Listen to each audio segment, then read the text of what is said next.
walk out of the dinner. I couldn't even. Right. You know that about me, right? Have I told you these stories? Of what? If I don't like I have this fear, like not a fear. I don't like to waste time. Like, well, that I know. That you know, but like to an extreme level where I've walked out of dates and just been like, hey, this wasn't the thing. We should just call this later. No, that's mean. But like after dinner or something or whatever, like it's just a waste of time. Like theirs, mine, the whole thing, and like I can't say if somebody showed up with Lena Dunham, I'd be like, get me the fuck out of here. Find me my straight razor. I'm gonna end this right now, right at the table. Sure. Right at the fucking table. Okay.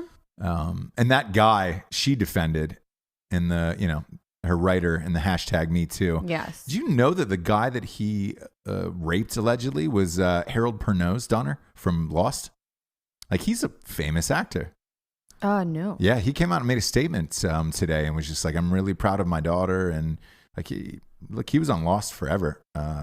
He's been in a million fucking things. Oh, shit. And I didn't know it was his daughter. And it's like, financially, she doesn't need anything. So, right. And she didn't sue or press charges, and like, or I'm sorry, she didn't sue for any money or ask for any money.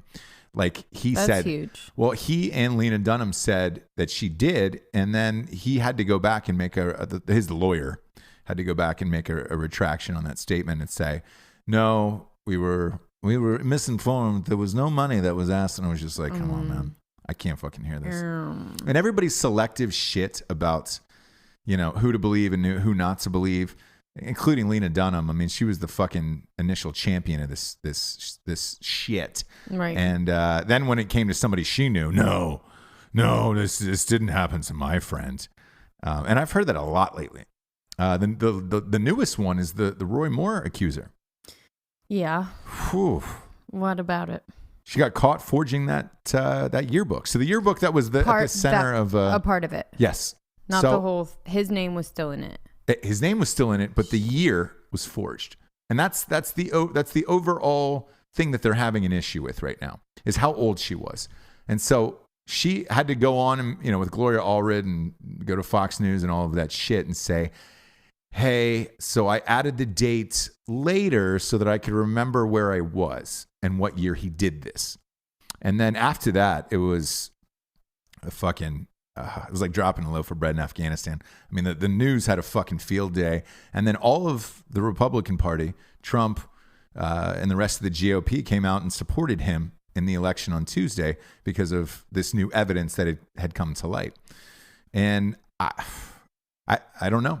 I don't know what to believe. I don't know anything about that guy, really. And if he wasn't in the limelight for, running as a Republican for the Alabama Senate seat, I don't know that we would.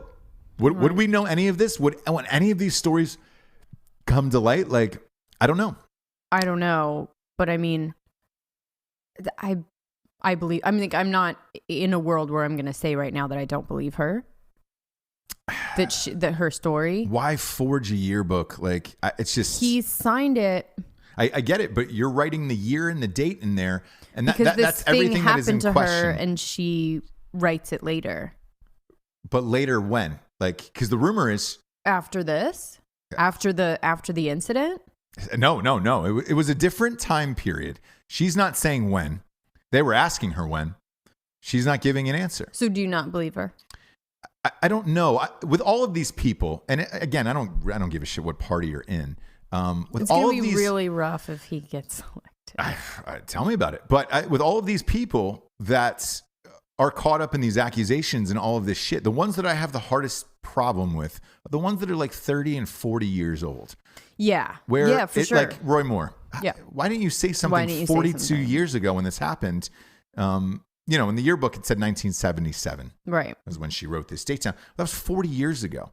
But yet you're only saying something when he's running for an election? Yeah. Like he was a prominent judge and all that shit for don't like that for sure. Many, many years. Yeah. Said like the Dustin Hoffman thing. Did she try to and somebody... No. So I all of these allegations are coming out now. The Dustin Hoffman thing. Again, that woman was 32 years ago, 33 years ago.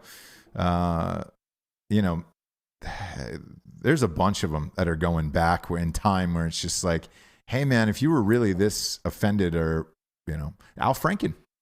Yeah. Al Franken's shit was a long time ago. A long time ago. If you were this offended back then, why is this now just coming to light? How do you feel about the guy that is stepping down because he asked someone in his office to be a surrogate for his baby, for his family? That one I don't agree with. It's crazy, right? Yeah. I know people that have had trouble conceiving that have asked people at work, girl to girl, but still like ask people at work that they respect, that they're friends with. Absolutely. If they would ever think about it. It's a weird subject, but I guess the girl's thing with it was after she said no, he then treated her badly, got shunned, whatever at work. Well, the thing with all of this is, anytime it's out, that stigma never leaves you now. Whether you're guilty or innocent of whatever it is, that stigma doesn't leave you. And he left early, probably being like, fuck this shit. Exactly. Like, I'm not even going to deal with this. I don't want to fucking deal with this. Yeah. I'm sorry that I asked somebody this at work. But I mean, again, if he was like mean to this person or shunned them, or they didn't, they were treated badly at work because they said no. Right. Then sure. But if it was something that like they just felt uncomfortable, and it's uncomfortable, but he asked and sorry. Yeah. Yeah. So it's, again, all of these accusations, whatever happens with them, let's say some of them turn out to be not true. Yeah. Doesn't matter because you've already said it. Yeah. And you're not going to hear about that story anymore. It'll be a small print of like, oh, somebody got this wrong and this was wrong and whatever. Yeah. The latest one was Bryan Singer. I called that months ago. I came out. Again, we're not celebrating that you were right. No, we're not. But you were right. But I said, look, because some of the listeners had asked me, they were like, all right, cool. If you knew about Spacey and all these other guys, like on the show that you said you did, why not out the people that aren't out yet? And I was like, great. Here's the biggest one I think is out there right now. And it was Bryan Singer. And he got fired from Bohemian Rhapsody. And then 90 lawsuits have been triggered. Last night, USC took his name off the film school, the whole shit. Dang. Well, it was young boys. And I would say there's a bunch of pictures up. You can determine their age, but you're looking at anywhere from 15 to 17 in these pictures. And it was just like, oh man. And I think there's a spectrum. I think there's a spectrum of that's the worst. Little boys. Yes. Little girls. Yeah. No. Then it goes down to like rape in any capacity. Yeah. Then it's like grabbing ass. Then it's like grabbing boob. Then it's unwanted advances. Then it's like, I think there's a spectrum, and I think that a lot of girls think that too, but it's like really unpopular to say. You know what I mean? It's just like all under the umbrella. It's all a harassment. Yeah. It's all harassment. Don't ask what happened. Don't ask the difference. It just can't happen anymore. And I agree. The new one is Rose McGowan and that Asia Argento were calling out Alyssa Milano for hanging out with Harvey Weinstein's ex-wife.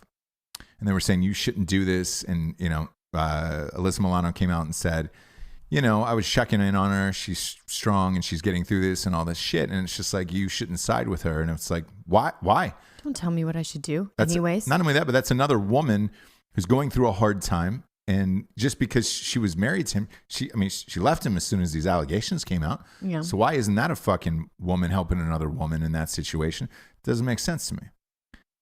I haven't been particularly stoked with the comments that Alyssa Milano makes on Twitter, but like what? She's fucking hardcore political, liberal. Every single second of her day is spent there's no just normal fucking tweet of nothing. I don't like that shit either. Nothing. And the other thing is, she knew about the Corey Feldman thing, hadn't said shit about that until they made her. The Corey Feldman thing is real interesting. I don't know if you heard yesterday, they found his tapes. Remember he said he went in and told police what had happened to him as a boy? They found those? Found the tapes. 1993, Santa Barbara, and the Santa Barbara chief of police was like, hey, we made a mistake and we found those tapes he was talking about in that box. So they've got the audio recordings. So whatever he said, he went in and told police in 1993, like Corey wasn't fucking crazy. Wow. Yeah. So he is a little bit, but but if all of that shit happened to you, looking back on it now, you got to be weird. Well, if all this shit happened to you, one, And then you're trying to tell everybody what your life was like and no one believes you. And they constantly say you're a liar that was 24 years ago that he went and told the police what was happening to him. If you go in and you have these secrets for 24 years that you've been trying to tell people and nobody will listen to you, you're going to go nuts. You're going to go nuts. You're going to make weird ass music. Oh, boy. Right? Isn't that the first thing you would do? Fucking Feldman. I would just make weird fucking music. Yeah, so I don't know what's on the tapes. I don't know what's going to happen with those tapes, but they did locate him and they have them as of yesterday. That's fucking crazy. Are we going to hear anything? If he said he names names, so yeah. I imagine they've got to handle this pretty delicately, but it'll come out in time. And it's it's going to be, I mean, because that's proving he's not a liar, and it's proving that all of this shit he's been talking about has been true. And, everybody kind of brushed him away and dismissed him, and then they found these tapes. I mean, because it was the chief of police who was like, hey, we found these tapes. And they were like, oh, no. How do you just, brush that aside, like a little boy coming in and being I don't think it's necessarily brushing it aside, but, they didn't do anything. At the time, Michael Jackson and all those guys were famous. Who knows who could have suppressed that, is all I'll say. Who knows who could have kept that evidence down and paid for whatever not to be heard or listened to. Or if memory serves me correctly, I think that was about the time that Michael Jackson was on trial with the other kid. So, oh shit, it was right around that. In Santa Barbara? Is that why he went to Santa Barbara? I believe so. So, yeah. Remember when he got on top of the limo and was just... Oh, yeah. He was his best self. Yeah. There was a crowd, a throng full of people and all of that shit. That was one of the most surreal moments I've ever seen in my life. Right after that court victory. R.I.P. Yeah. But if it was, and let's say that it turned out to be that, how fucking crazy would it be to hear those tapes? Dang. They were hanging out all the time. So who knows? Who fucking knows? What I do know is this whiskey is really kicking in. Is it doing the trick? Really kicking in.